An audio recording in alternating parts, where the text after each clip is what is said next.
Welcome to Design to the Nines. I'm NataLee Callahan, and if this is the first time we're meeting, welcome to my channel. Today is the Girls Can Use Power Tools Challenge, and this is a series that I do about once a month to empower women to feel comfortable using power tools. This month's co-host is Katie from Handy Mom, and she is so talented with the power tools, and she's quite fun to watch. So after you watch my episode, I'd invite you to pop on over to her channel and watch her episode, because I know you are going to learn some mad skills and be inspired. In today's project, I'm going a little big. For my episode for this challenge, I'm going to be building some craft shelves here in my studio / craft room, and they are going to be built in. Now, I don't know if you've ever priced this out, but they can run thousands upon thousands of dollars. And that's why I've decided to do it myself, because I can do it for about 10 to 20% of the cost. And that is a massive savings, and I can have beautiful shelves. Now, if you are a experienced finish carpenter, you might want to turn away. I'm not trained as a finish carpenter. I'm just an avid DIYer, and I might not do things the way a finish carpenter might do it. But the way I've done it has worked in the past. So if that works for all of you, I'd invite you to stick around and watch me build some shelves. So let's get started. Now, the first thing that we need to do is remove the baseboard. Since we are going to be building this in, we need to rip away the baseboards from the walls. I am also planning on leaving my carpet. While it is meant to be a permanent fixture in here, at some point I'm going to want to replace the carpet. I really didn't want to mess with that for now, so we'll cross that bridge when it gets here. We are going to take out part of this trim right here, but we're going to do that after we build the shelf. That way we know exactly what the dimensions are, and I'll show you how to do that at that point. So I know that this is a Girls Can Use Power Tools challenge, but I don't own a table saw yet. So I went to the Home Depot and had them do all of my major cuts. I like MDF because it's very heavy, it's very sturdy, it doesn't bow easily because it's just really, really strong, and it paints up nicely. And since we're not going to be near any kind of water source, it works out just fine for this application. So I went into there, I had a sheet with all of the cuts that I needed, and they made all of the cuts. Now, if you do this, you want to give them a little bit of time, so you're going to want to go in ahead and place an order, and they very nicely did that for me, and I'm sure that they'll do it for you as well. So what we're going to do is we're going to build the shelf on the ground. Now, I cut all of my pieces about 1.5 inches shorter than ceiling, so when we lift it up, it should tightly go in, but it should still clear it when we stand it up. Let's get building our first shelf. I'm going to do the side shelves on either side first, and then we've got a longer one in the middle that's a little bit lower. I start by taking some measurements so our shelves will line up with some of the stripes as well as the base trim. Then I mark lines on both sides of each side panel with the top and bottom of each shelf. I hope that makes sense. This way I will know exactly the available area that I have to place screws. Okay, so here's what I decided to do. I am going to do a shelf right here. The middle is right here. So then we've got 1, 2, 3, 4, 5 left over, which means we're not going to be perfectly evenly spaced, especially if we want to line our shelves up with the stripes. But that's actually okay, because I've got some decor pieces and some larger pieces that a little extra room would be okay. So what I think I'm going to do is keep 1, 2, 3 and line up our shelf here, and then go 1, 2 and line up our shelf there.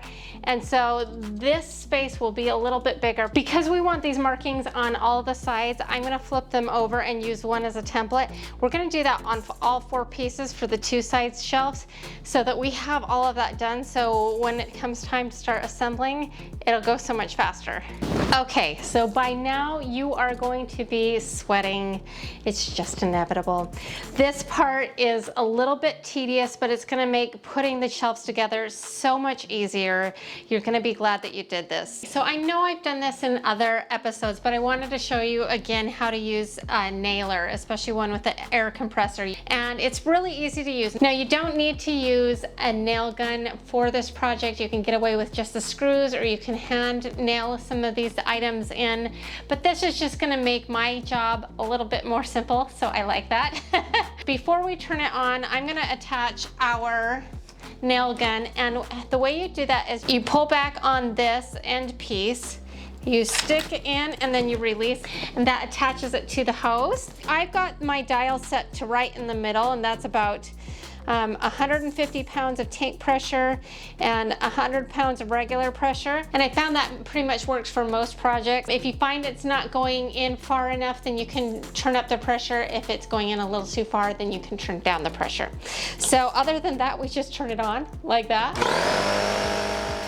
So the first one's gonna be a little tricky just because you have to hold it in place, kind of get it level. Once we get this piece attached, then it will prop this up and we can bust this out really fast. Because we took all the time to make the marks, this part is gonna be so much easier than if we didn't, because we can line it up on the one side, and then with our nailer, we'll shoot in some nails from this side. We do wanna use the screws because that's really what's gonna give it the support. I'm gonna hold it with my leg since I am building this alone.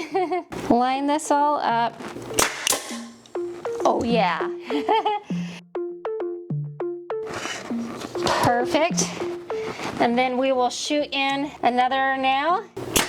So now that we've got one in, we've got it braced up, and that will help us go all the way down. Now we're gonna put up our other side, and I'm doing this all before adding any screws. That way we just kind of have it tacked into place. And all we need to do is line these lines up with the shelves and make sure everything is level and square. So we're gonna just bust this out.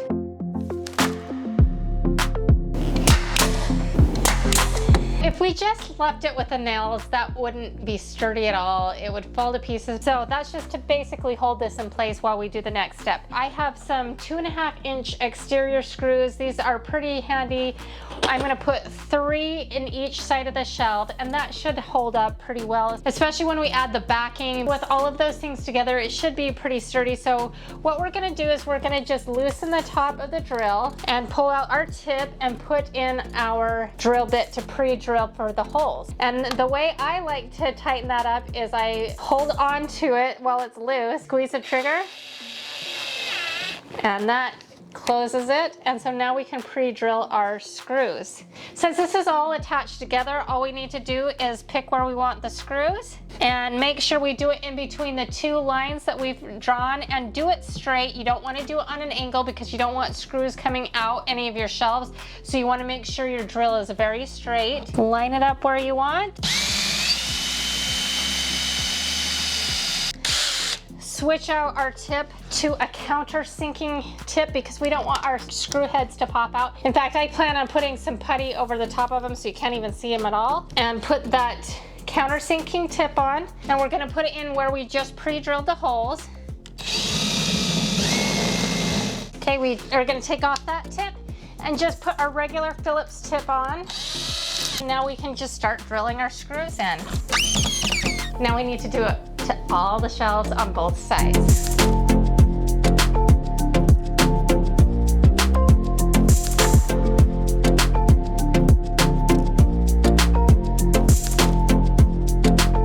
Now that we've got both sides screwed in, we're going to take our beadboard that we had cut at Home Depot.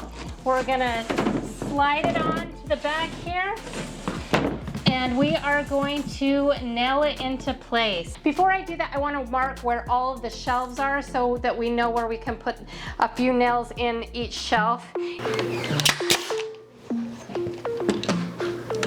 So now with the back on, we're going to lift it up and see how we did, and hopefully no nails are poking through in places that they shouldn't. So let's lift it up. Pull out our muscles.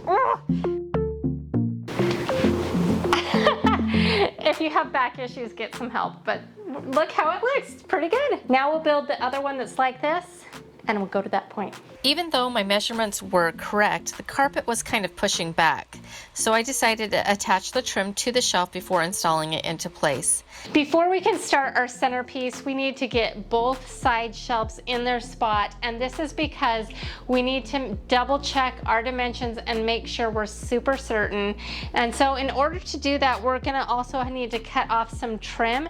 So I'm gonna take you over here and show you what I'm doing. I've probably never shown you this before, but this is an oscillating tool, and we're going to be using it to kind of cut our trim off where we need it to be. And what I've done is I've just made some marks of the depth of our unit and where the trim's going to be, and we're going to just turn this on and saw off this section only.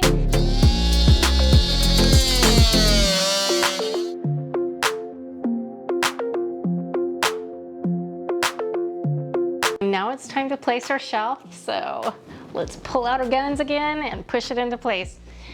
Or if you have extra help, I give you permission. Even though this is girls can use power tools, sometimes a little extra muscle is okay. I did this by myself because my husband was at work, but I would recommend getting some help. If not, just put your back into it like I did. We did it. All right, now with these in place, we can take our measurements and make sure that it's all gonna fit and put this section in. Okay, so now that we've got our beadboard up, we are going to put some of this 1x2 around up here, here, and here to support our shelves. So all we need to do is take some measurements and cut those up. I'm gonna cut those on my miter saw. So as in past videos, when I'm working with my miter saw or any kind of saw really, I like to wear my safety glasses or some kind of eye protection just in case anything gets spit up like sawdust in the process. You want to keep your eyes safe and protected. So we're going to just cut out all of those pieces. So we're just pre-drilling all of our screws into place just so they're ready to go. So we've got those ready to go. We're gonna go over here. We have these nice handy marks, and we're just gonna put this here and make sure that everything is nice and level. Okay, so on this one, I'm just gonna match up that end to that end because they should be in the right spot. So to hold this in place, I'm just gonna tack it in with a nail gun, and then we're gonna find some studs to screw it into. So we're just gonna tack this into place. I'm covered in sawdust from cutting some of the trim pieces and such. So we've got our bottom shelf ready to install. Before we install this, we're gonna kind of tilt this piece up, install the trim, and then we'll tighten it up by putting some finish nails around, and that will kind of push it into place.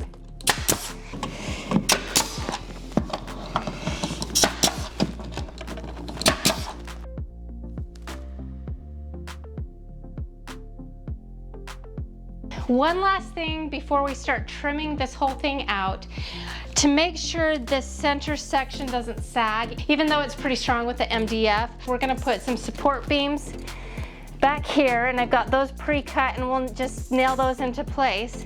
But then I'm also going to take some of this trim right here, and that's just to give it a little extra support in the center.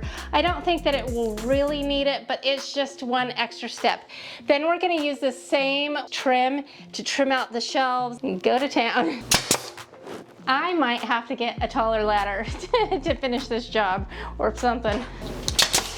So that's it. Now the last thing we have to do is some crown molding. And I actually bought this 2-inch casing. It's not crown molding, but I'm gonna use it to fake crown molding. And we are just gonna take some measurements, and we are just gonna mark where the outside is. And then we'll cut that on a 45. Nail this in place. Nice. This has been a workout, let me tell you. Okay, now we just need to caulk, prime, and paint. My built-in craft storage cabinets are done. Well, almost. They are only primed for right now. In 2 weeks' time, I am doing a craft room makeover, and you will see the fully finished shelves then, as well as every week thereafter. Forever. It was just a nail biter for this one. If you were doing this by yourself, I would give yourself 2 weekends to do this. But if you have a little help, you could accomplish this in 1 weekend, and you could have something beautiful that you could put your TV on, that you could put in your craft room, wherever you feel like you need this. This would be good in a living room, a dining room, or right here in my craft room, which I am so excited about. The message I hope you receive is that you can use power tools too, and you can use them from big projects like mine to small projects like you'll see on the list. You'll see the whole wide variety of that. So now that you've watched my episode, I'd urge you to go check out Katie from Handy Mom's episode. I know she's got something awesome planned for you, as well as all of the amazing and talented individuals participating in this playlist.